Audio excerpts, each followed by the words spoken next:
অনেক অনেক দিন আগের কথা। এক বিশাল ঘন জঙ্গলে বাস করত এক বিরাট হাতি।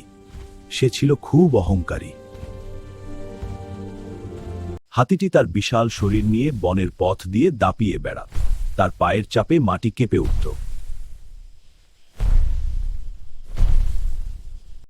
বনের ছোট ছোট প্রাণীরা হাতিকে দেখলেই ভয়ে লুকিয়ে পড়ত, কারণ সে কাউকেই পরোয়া করত না।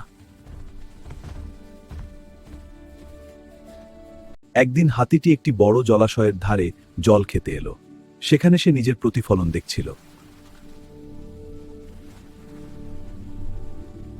ঠিক তখনই সেখানে এক ছোট্ট ইঁদুর নিজের জন্য এক টুকরো ফল নিয়ে যাচ্ছিল। ইঁদুরটি ছিল খুব পরিশ্রমী।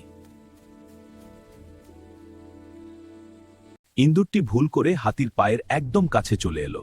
হাতিটি রেগে গিয়ে চিৎকার করে উঠল।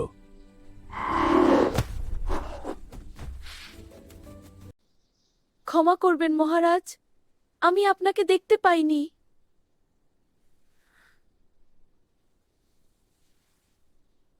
হাতিটি উপহাস করে হাসতে লাগল। তার হাসির শব্দে বনের গাছপালা সব নড়ে উঠল।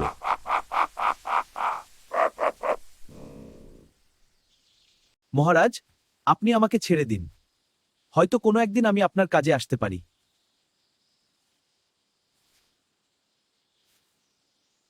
কথাটি শুনে হাতিটি আরো জোরে হাসতে শুরু করল। সে ভাবতেই পারল না যে এই ছোট ইঁদুর তাকে সাহায্য করবে।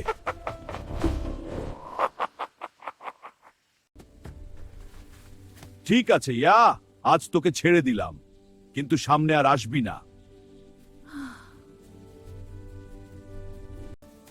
ইঁদুরটি দ্রুত দৌড়ে তার গর্তে চলে গেল। সে মনে মনে প্রতিজ্ঞা করল, সুযোগ পেলে সে তার কথা প্রমাণ করবে। কয়েকদিন পরের কথা, বনে কিছু চোরা শিকারী প্রবেশ করল। তারা বড় বড় জাল বিছিয়ে রেখেছিল। হাতিটি বনের খাবার খেতে খেতে অসাবধানতাবশত একটি ফাঁদে পা দিয়ে ফেলল। সাথে সাথে এক বিশাল জাল তাকে ঘিরে ধরল। হাতিটি যত নড়াচড়া করছিল, জালটি তত বেশি তার শরীরে পেঁচিয়ে ধরছিল। সে খুব ভয় পেয়ে গেল। বনের অন্য প্রাণীরা হাতির চিৎকার শুনল, কিন্তু তারা কেউ শিকারীদের ভয়ে কাছে আসার সাহস পেল না। সেই সময় ছোট্ট ইঁদুরটি সেখান দিয়ে যাচ্ছিল। সে হাতির আর্তনাদ শুনে থমকে দাঁড়াল।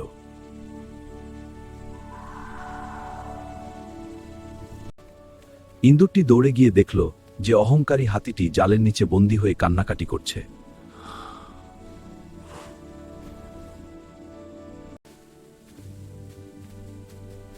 মহারাজ, ভয় পাবেন না, আমি এসে গেছি।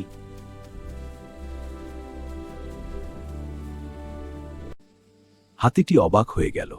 সে ভাবল, এই ছোট দাঁত দিয়ে ইঁদুরটি এত শক্ত দড়ি কিভাবে কাটবে।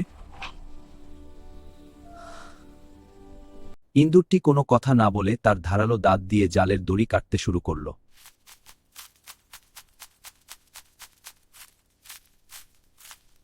সে খুব দ্রুত হাত পা চালিয়ে দড়িগুলো একে একে আলাদা করতে লাগল।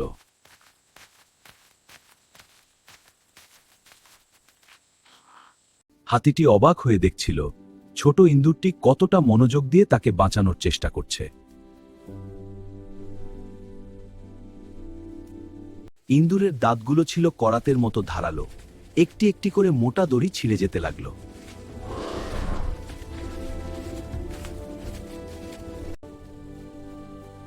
অর্ধেক দড়ি কাটা শেষ। মহারাজ, আপনি একটু ধৈর্য ধরুন।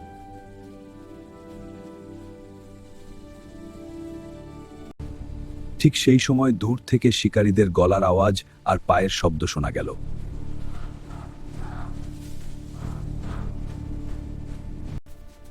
ইঁদুরটি শব্দ শুনে আরো ভয় পেল, কিন্তু সে কাজ থামাল না। তার গতি আরো বেড়ে গেল।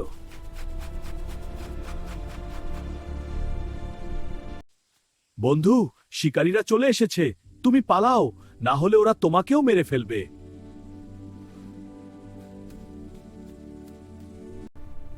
আমি আপনাকে বিপদে ফেলে কোথাও যাব না মহারাজ।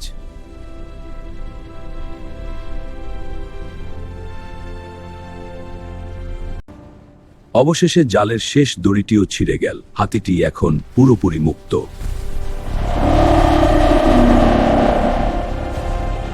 হাতিটি দ্রুত উঠে দাঁড়ালো এবং ইঁদুরটিকে তার সুর দিয়ে তুলে নিজের পিঠে বসিয়ে নিল।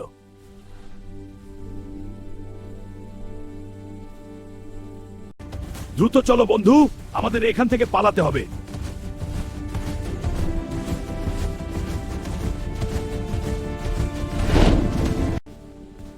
হাতি আর ইঁদুর অনেক দূরে একটি নিরাপদ জায়গায় চলে এলো।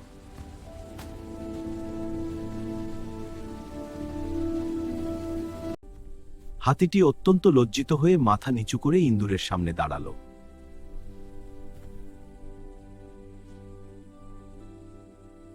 আমাকে ক্ষমা করো বন্ধু, আমি তোমাকে তুচ্ছ করেছিলাম, কিন্তু আজ তুমিই আমার জীবন বাঁচালে।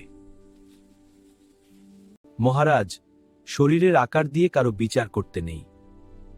সাহস আর বন্ধুত্বই আসল শক্তি। হাতিটি বুঝতে পারল যে অহংকার পতনের মূল। সে ইঁদুরটিকে তার সেরা বন্ধু হিসেবে গ্রহণ করল। এরপর থেকে বনের সব প্রাণীর সাথে হাতিটি খুব নম্রভাবে ব্যবহার করতে শুরু করল।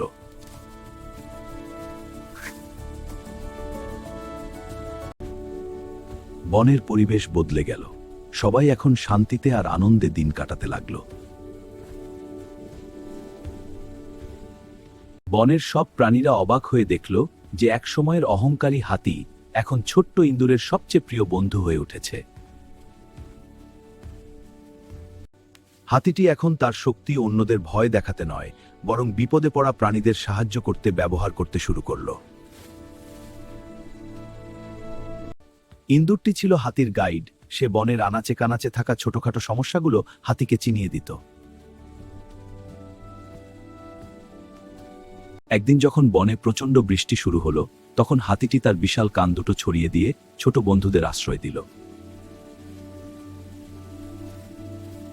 বৃষ্টি শেষে আকাশে রামধনু উঠল। হাতি আর ইঁদুর দুজনেই প্রকৃতির এই সৌন্দর্য দেখে মুগ্ধ হয়ে গেল। হাতিটি বনের রাস্তা পরিষ্কার রাখার দায়িত্ব নিল, যাতে কোনো প্রাণীর চলাচলে অসুবিধা না হয়। ছোট ইঁদুরটিও তার পাওয়া সুস্বাদু ফলগুলো হাতির সাথে ভাগ করে খেত। তাদের মধ্যে এখন আর কোনো ভেদাভেদ ছিল না। রাত হলে তারা একসাথেই বিশ্রাম নিত। হাতির বিশাল কানের ওপর ইঁদুরটি নিজেকে সবচেয়ে নিরাপদ মনে করত। একদিন একটি ছোট হাতি অন্য পাখিদের বিরক্ত করছিল। শক্তি মানেই দাপট নয়।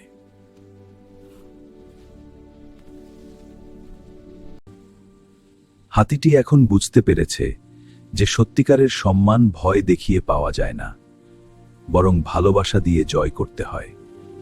ইঁদুরটি বনের বাচ্চাদের মজার মজার গল্প শোনা। ইঁদুরটি বনের বাচ্চাদের মজার মজার গল্প শোনা, আর হাতিটি তা শুনে হো হো করে হাসত। কোনো পাখির বাসা গাছ থেকে পড়ে গেলে তারা দুজনে মিলে তা আবার আগের জায়গায় ঠিক করে দিত।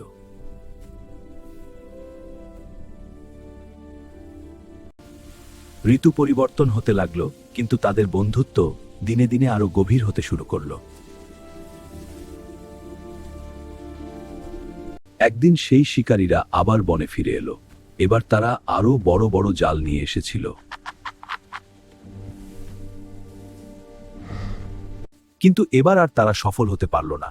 ইঁদুরটি চুপি চুপি গিয়ে শিকারীদের দড়ি আর জালের ব্যাগগুলো আগেই কেটে নষ্ট করে দিল। হাতিটি তার বিশাল কণ্ঠে চিৎকার করে পুরো বনকে সতর্ক করে দিল। শিকারীরা ভয়ে জঙ্গল ছেড়ে পালিয়ে গেল। বনের সব প্রাণীরা তাদের এই বীরত্বের জন্য ধন্যবাদ জানাল। এখন থেকে তারা সবাই একতাবদ্ধ। এই গল্পের শিক্ষা হলো, কখনো কাউকে তার রূপ বা আকার দেখে বিচার করো না, কারণ বিপদে অতি ক্ষুদ্র বন্ধুও অনেক বড় হয়ে উঠতে পারে। এই ছিল দয়ালু ইঁদুর আর পরিবর্তিত হাতির গল্প। সবাই এখন সুখে শান্তিতে বসবাস করতে লাগলো। সমাপ্ত।